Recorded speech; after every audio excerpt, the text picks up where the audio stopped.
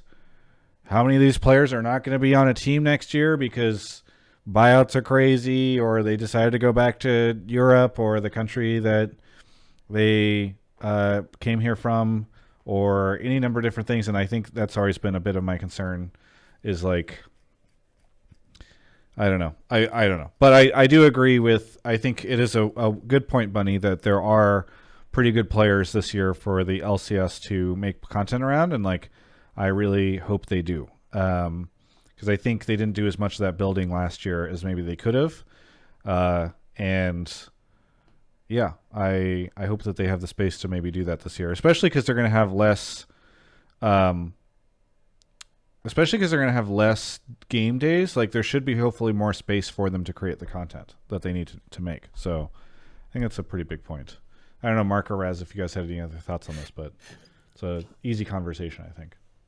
Well, I would ask the caller, what kind of content do you most enjoy? Because you said generally you like some of the stuff, but you kind of called out players sharing their insight. Is that mostly what you like? Did you like Lightning Round, where she interviewed the players? If you saw that, like, what kind of content gets you most engaged? I think, for me personally, I love the podcasts, and the lightning rounds. Yeah, I think those two were my most favorite things from the LCS. With the LEC, I really like their inclusion of Beppo into the commentary.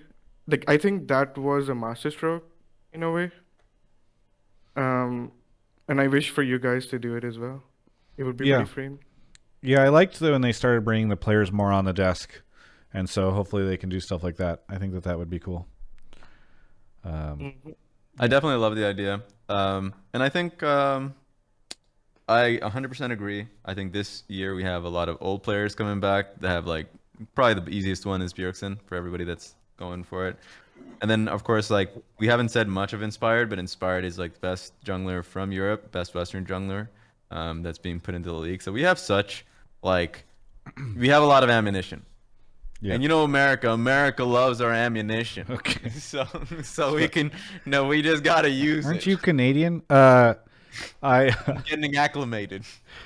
The only content I thought last year that wasn't really good was the game show that they did, because the host I thought was really underwhelming. Oh, yeah? Yeah, who's the host on that one?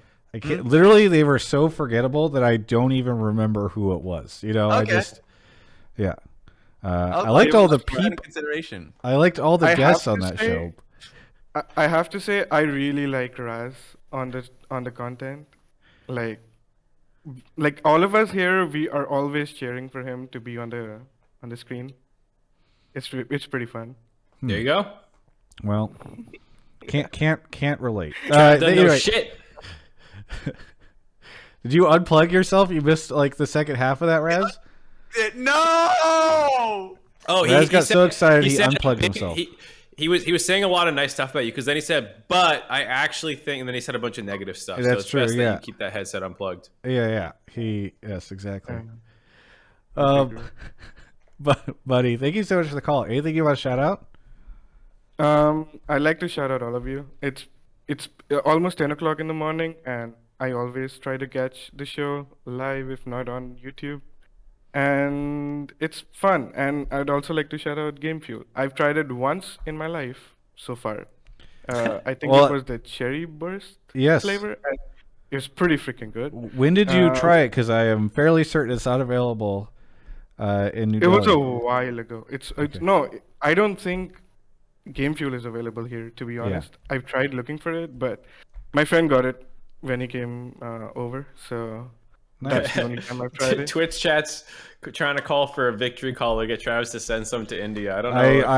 I could not. Unfortunately, I don't think that we can get that shipped over. Yourself, Travis. In your direction, Travel buddy. over to India and give this man some Game Fuel. Yes, maybe someday.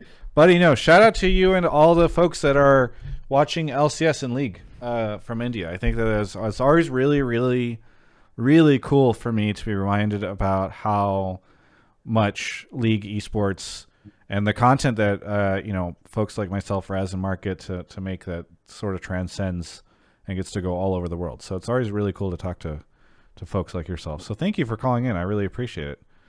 Thank you for making the content. Yeah. Well, we'll catch you next time. Hopefully we can get you on the show in the future. For sure. See ya. Awesome. Okay, well, speaking of Game Fuel, it's time for one quick break before we take our last caller. Shout out to Game Fuel for sponsoring the show. We love Game Fuel. Love the charged orange storm, which is what I am drinking tonight. I don't know if Mark has already replaced his can, but he was drinking one of their zero sugar flavors. There we go. It's awesome to have them be part of the show. And if you would like to try Game Fuel, you can go over to gamefuel.com/Travis. And when you do, please use code Travis at checkout so that you can save on your order. We're also talking to them about this year. This is the part of the year where we get to talk to all of our partners again about the coming year. And it would be swell if all of you who are interested, maybe you haven't tried it yet, maybe this is the moment where you just decide, screw it, I'm going to get a variety pack and give it a try. You can do so at gamefuel.com/Travis. Use code Travis at checkout and help support the show that way. We love Game Fuel. Thank you to them for supporting the show. It's coming up on a year now, I think in a month or so, that they'll have been part of this, so really appreciate it.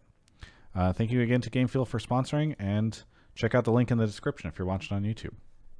All right, off to get our last caller. Mark goes. Thank you to All the Dog and 1997.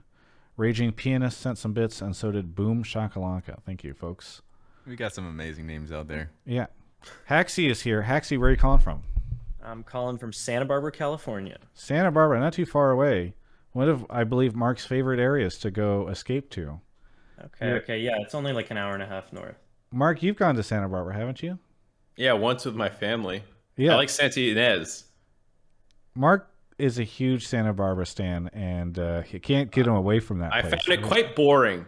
Every chance he has to go to Santa Barbara, he's like, I want to go to the wineries, UCSB. Haxie, what do you want to talk about on the show?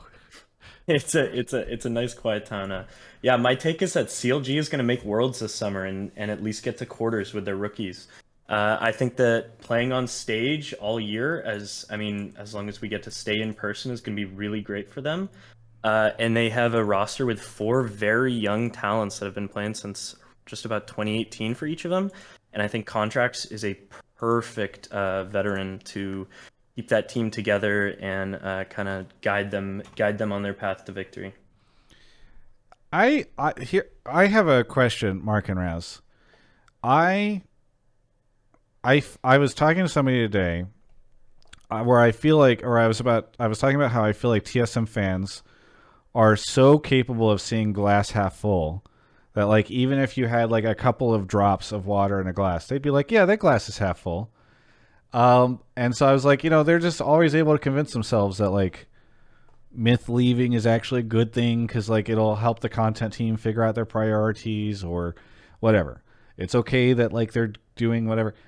CLG fans might be even more optimistic, I feel like, than TSM fans. They might always be able to convince themselves.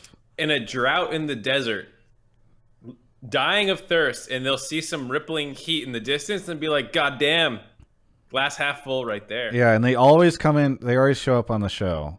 His glass is overloading. What was your name, by the way? I'm sorry. Haxie. I'm actually a pretty diehard C9 fan. I just had to suffer through watching CLG get 10th place last season, and it really made me unhappy, and I do believe in this new roster.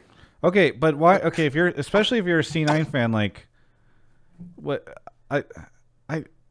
I'm just so curious what you think the fucking like. You saw them get 10th place.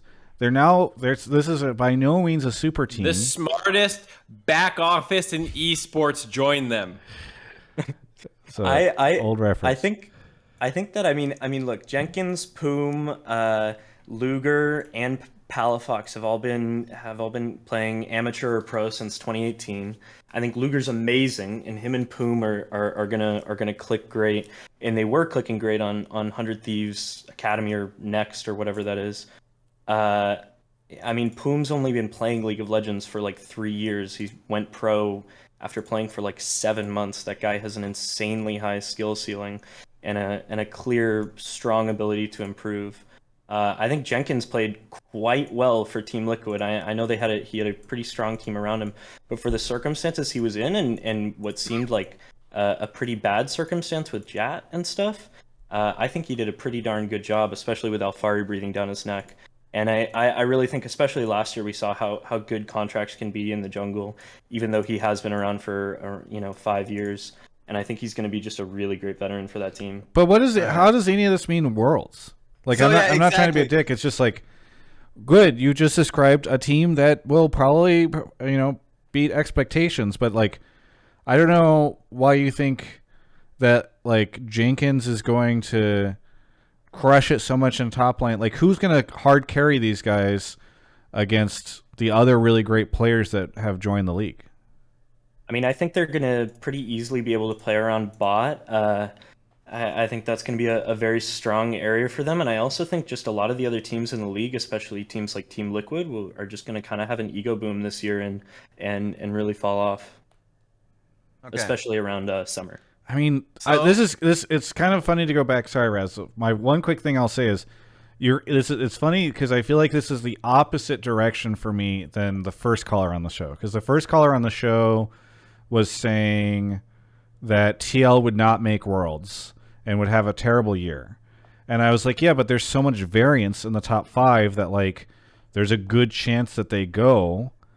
This is kind of the other, like, I'm on the other side of this now where it's like there's so much variance in the top 5 that like it's hard for me to imagine a team like CLG stealing a spot, right? Like you have to really guess that like 3 of those top teams are gonna fucking boom hard to like lose to a team of relative rookies and still kind a of team of bunch of fucking nobodies is what Travis wants. Kind of, yeah. Like, but like I'm not trying to be mean to those players, but like they're other than contracts, like they all have to start building their stories in some sense. Like, I that's why I just have a hard time with this, because if I was like, yeah, you know, like it really is like a 2-team league, and then everybody else is like not looking interesting, then I would be worried about that. But like, or I would think maybe CLG could do it. But like in a year where we have like at least 5 teams that look really competitive, that's hard for me to understand where the CLG faith is coming in. Raz, sorry, I know I cut you off a ton. So yeah, I mean, I think the positivity from it is great. Like, I also think that CLG got stronger as a team. They'll literally play better than the previous roster, and on top of that, just have, you know, a pretty bright future on them. I share the sentiment on Luger. I think I remember when in off season I was actually doing a ranking of just like the AD carries. I had Hansama, FBI, Berserker, Danny, Tactical, and then I had Luger, because I just think that AD carry is a pretty competitive pool in the LCS. That being said, Luger can easily kind of change that expectation and just be a top 5 AD carry, and that will be CLG's ticket. Like, very clearly, because he's just a really fucking good player. Like, I know you've likely watched Academy, correct? Because like that's a lot of his games are just insane from there. So that being said, just talking about the pool of players, I just think alongside CLG, a lot of, like, I thought Golden Guardians got better, and they're a team that were just, and I actually have them better than CLG right now. I have IMT saying that I would say they improved. It is a bit of a side grade. Losing Gyotto is damaging. But I think being able to add Power of Evil into the mid lane is a big plus. And then, yeah, C9, TSM, like Team Liquid, 100 Thieves, EG, like all these teams for sure should be over them. But so I think they're not going to make Worlds, but they're a team that will challenge the top teams and still lose. But they'll go on. I just see a lot of parallels to what was it, 2020 Golden Guardians. Mm-hmm. They're playing around a really strong bot and have a good core of rookies. And I think, I mean, what Golden Guardians was, if they didn't have to BO5 TSM a second time, they probably would have made Worlds, right? Well, they would have had to beat C9 after that too. They had the ability to knock TSM out, but I don't think that they were. They were 2 best of 5s away from Worlds qualification. On this point, I feel like I'm with Cubby in chat. I'm hot on Luger. I'd say gun to my head ends up top 5 in the league, but I still think top 5 in the league is not like great. Now we have our PowerPoint that we play around all the time. Like FBI is like number 1 in the league, you know, or like at worst number 2, you know, with Hansama coming in maybe, but like that's what he's competing with. And I think mid for Palafox isn't too dangerous. Top lane kind of is though. Like someday Summit, Impact, Bwipo, Huni are like just good players, and they're always going to be good players. And then you still have to be better than like the Licorice's, Kumo, Revenge, Fake God. Like Jenkins is probably in that category and in that conversation. I think he won't. I don't think he'll be the worst top in the league or anything, but you know, like you don't really outclass anyone in any position. Whereas at least like a lot of the other teams have a couple people that they can point to as competing for best in their role when they're playing well. Yeah. Alice in the chat says, I think it's fair to assume one of TSM's T900T EG explodes, so I think it's not too unrealistic. If you're assuming one of those 4 implode, then that means that the other 3 that you just listed are going to Worlds. That's part of my point. But they didn't even include TL in there either. Yeah. Did not include TL. So that's kind of the point, is like there are 5 teams that could be really good. Some of them could be not great. But like when you have such a strong top 5, like it's really hard, I feel like, for another team to like sneak in. And and especially really hard for them to sneak into the top 3. So, all right. Anyway, I think that might be it. But we always get the fucking CLG. I know you're not a CLG fan. One more question sure. for Raz before we start wrapping up the show. Oh, snap.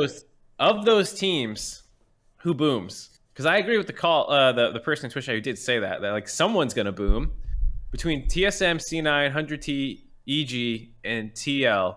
Who booms? Oh my god. Are we talking about end of spring, end of summer? Oh god, this is tough. Probably. Let's say end of summer, because some of these teams are a little bit more developmental. Like which one just doesn't work? You know, like one of these in paper made some sense, but when you put it on the field, doesn't work. Maybe C9, because I think it's between C9 or TSM teams that have like very high aspirations, but are definitely going to have very like large difficulties in communicating with each other. And I think that C9 is in a perfect position of like, hey, people are in a new position like Fudge, and you There's a have poll a up in new chat. support. So you have a new support, you have a new or like someone who's learning mid, and you have like high expectations. And when it fails, when I say fails, like you don't win spring and you like maybe get 3rd or 4th, and you have chance to build on that. Yeah. But if you don't have an ability to communicate with each other on these issues, like I think a team needs to be able to communicate with each other and give feedback to each other and like have that closeness. You don't have to be friends, but you have to be open to each other. And if you're not able to be open to each other, and like language is a big issue where you need someone else in the room to get through that, then frustrations will boil over. People will play worse because they have to take someone else's position. Like, or when I say positions, like someone's job in the game. Like, oh, whose job is it to turn, right? Or say, you know, we need to turn here. And if you don't have that trust, you're gonna have to speak about that. And I think like having different languages on a team, as great as it is to watch, is very, very volatile when things don't go the way you want it to go. So it's either C9 or TSM. I'd probably say C9. It's like, you know, of the teams that we have. The poll in chat: 40% C9, 37% TSM, 16% 100T, 3% TL, 3% EG. I'm very confused as to why EG is so low on this. I was about to say the same thing. I'm like, okay. And why is 100T so high? I would definitely swap EG and 100T. Like, right, yeah. I mean, like keeping... C9 and TSM leading it, I get for sure. There's a lot of problems potentially with these teams that could crop up. 100 Thieves feels like a slam dunk. Like, they can't be terrible. They can't blow up. They won summer. Like, and it's the same lineup. Yeah. EG, I mean, I wouldn't have picked them. And I guess there's just a lot of EG fans. Yeah, Empire called it out. The fans know and are based. I think it's that there's too many EG fans and NA homers in this chat. Jojo Pune's gonna get taken to task by Kdwo. Danny's gonna have a sophomore slump. EG is dropping out. Of the LCS, they're gonna get relegated. It's gonna be so bad. Out of the top 5. Out of the top 5. We're bringing back relegation because we were so disappointed in EG. Inspire's gonna hate America. He's gonna hate it here. He's gonna hate LA. Yeah, there's actually way Mark, too many. Careful, EG's in here. And why do you guys think Mark is saying this stuff? It's because he knows that EG is in here. Ah, true. He's trying to rile him up. I think it's just because people don't think about EG. Like, I mean, maybe that's a bigger insult than what Mark is saying, but I feel like nobody clicked EG because they were just not even considering them in their roster or whatever. Safe. I think you have Inspired and Vulcan who know what the fuck they're doing. Impact, exactly the same. I think the only like asterisk is probably going to be on Jojo Pyun, who's going to struggle early, who's a risk taker, but can be on the bad side of those risks. And that's not really going to be blowing up. I think they have too many good things going for that team. And they can easily swap out, someone new. Let's say if a Jensen's like, hey guys, what's up? So, I don't think that's necessarily blowing up, but I think like they're not too concerned with it. I think the thing that I like about EG and why I wouldn't actually pick them compared to Cloud9 or TSM is that the veterans that are supposed to be the stable part of the roster are pretty stable. Like Impact, Inspired, and Vulcan are just... You're talking about these like risk taker type players. I don't think they're that crazy, Mm-hmm. Whereas like Fudge is role swapping. Blabber can have boom moments as much. I love Blabber, but like in TSM, Huni and Tactical can both like run it sometimes themselves. You know, like while your Also, rookies, mental. You were in Yeah. the split mark where Fabibin was in and fucking despised everything about solo queue. Who's to say Summit or Winsome coming in would be like, what the hell is this garbage, right? Yeah. So many Yeah. things could happen where people can mental boom. Yeah, I feel like EG just has a little bit more stability in their veterans than some of the top two, which is I think why those were the top two in C9 and TSM. Yeah, I agree with it being either C9 or TSM, and I honestly can't pick between the two. It's actually really difficult because both of them I think C9 probably has the higher ceiling, but I think both of them have the opportunity to like look pretty good and be competitive. I guess maybe. God, it's so fucking hard between the two because you look at C9 and you're like, TSM. what's I'm that? a little concerned with TSM just because TSM, when it comes down to when it gets closer to playoffs or something, they put in a shit ton of pressure. I know TSM fans put pressure on the players, but like we're talking about, all right, guys, nonstop scrims and general pressure that comes in the environment. I mean, that was a drama point for a little bit, but I think that's one thing to be concerned about. But I mean, we'll but the reason, so I agree with that. I also just feel like it's like maybe these players are all just like kind of thrown together and it's not going to work too well. On the C9 side, I respectfully feel like I wouldn't be surprised if at one point in time they pick up, what was it, TBS or whatever, TNT, like the We Know Drama line from back in the day, like Cloud9, We Know Drama. Like there's a lot of big personalities there. I'm hoping for the best, but if you told me they all start eating each other, I would not be surprised. So we will see. But I know there's probably some C9 fans that'll take offense to that. So who knows? All right. Real quick, if I can just comment on that TSM roster, personally I think that's going to be the one to boom this year. I just feel like TSM actually didn't put that much thought into their roster. In the sense that they released that video saying they were going to go developmental this year, and then personally, my belief is that they had investors breathing down their neck, i.e., their whatever the crypto sponsor is, saying no, you got to go all out. FTX baby. Yeah, FTX, and they had to make this emergency decision to. I mean, I don't look at this go roster this and think Chinese team. This was them going all in. To be clear, like there were a lot of players that they probably could have got like. If they had FTX breathing down their neck, I feel like they could have pulled another Sword Art rather than getting two players that people are not very familiar with. Not completely all in, but it's definitely not the developmental route, in my opinion. I think it is. I think it is. I do. I think, Kai Duo literally coming in from the LDL from China and not having much competitive experience at all. Like, if he actually, learns from the coaching staff and getting reps in, he could be a long-time TSMer. And I think that's kind of the gambit, is that because he is good mechanically, he is strong mechanically. I have him right now listed as like my top 5. Probably, I have my 4th, like Abadaga, Bjergsen, Power of Evil, and then I have Kai Duo, and depending on how Fudge and Blaze Olive goes, that's where I'd place him. Obviously, that's all speculation, but like, he farms really well, he's really flexible in what he can play. Sure, his team was tragic, it was pretty shit, but like, I think he was always a shining light. So I think developmental kind of just means this person can actually grow, and they're putting in a lot of like eggs into that basket, and he can probably be there for a long time. Pretty much like Bjergsen when he first came out, but Bjergsen probably had a shit ton more hype than and actually was playing in the European Premier League before going into the LCS. But still, I would say this is developmental. Cool. Thank you, caller. Anything you want to shout out, Haxie? Yeah, definitely shout out Game Fuel.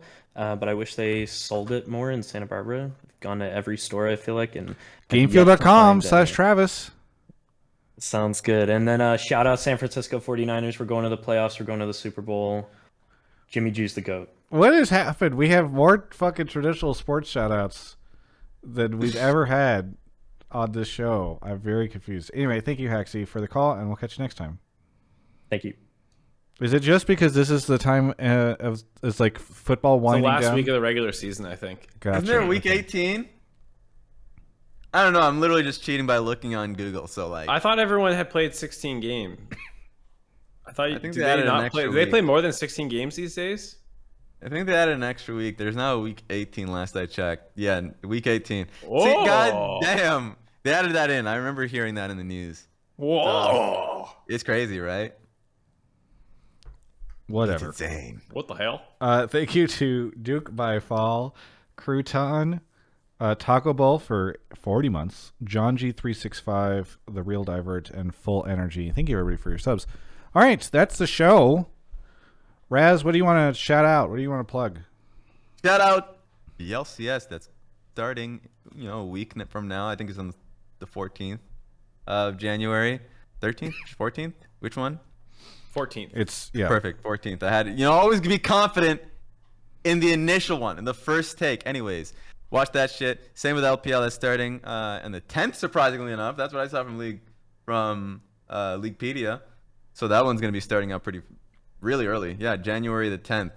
So a lot of League of Legends stuff is happening. And then also follow me on Twitter, Raz LCS. Perfect. Marcus. Also Marcus Twitter, Ruben. the Mark Z. Also Twitch, the Mark Z. I've been grinding a lot of Genshin. I need a 36 star that shit before the LCS season starts up. I'm on 35. Got my cheeks clapped a bunch today. We'll try again tomorrow probably, either before or after Resin Refresh. But other than that, not too much. I put out a YouTube video. It was a video essay. I hope you guys liked it, and I hope you like my Dorito bag. That was I lovely. do not. Yeah, Mark is grinding it right now, by the way. He's a big grinder. Go check out his stuff because he's actually been putting out more content than ever. Yeah, and I'll be doing streams of LOL. Someone in the chat said I liked LOL research streams. I'll be doing a lot of VOD review type things this year too. Mark is streaming a lot.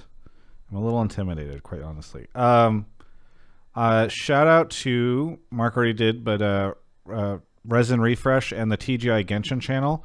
If you like Atlas, we posted recently. Mark did a full account showcase of his account, which I believe has probably spent tens of thousands of dollars because he's got insane stuff. So it's pretty fun, Mark and Atlas hanging out and talking about stuff.